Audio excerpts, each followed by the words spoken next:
Hello, and thank you for taking time to learn about how to withdraw from a workshop in the Vision Resource Center.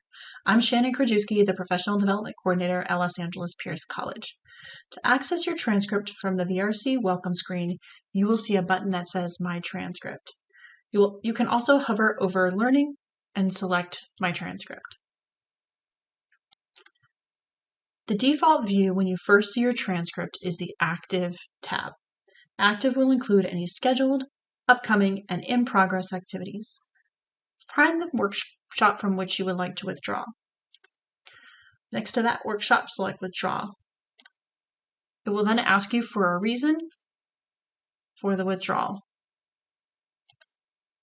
Click Submit, and that's it. The workshop is now moved to your Archived tab.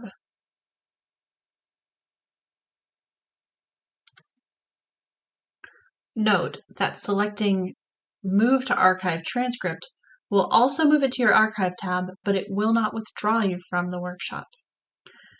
What if you're trying to withdraw from a workshop and you don't see Withdraw from the drop-down menu? Likely it's because the workshop has already started. If a workshop is started or in the past, you cannot withdraw from it. If the workshop is in the past but it's still on your Active tab, it's probably showing that you're registered.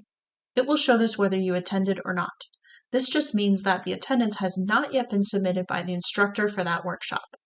Once the attendance has been submitted, this workshop will be moved automatically to your Completed tab if you did attend the workshop, or it will move to your Archive transcript if you did not attend.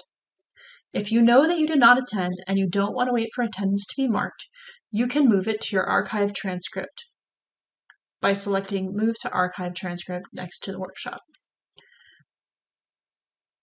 I hope this tutorial has been useful. Please check out other videos for more specifics on how to navigate the VRC.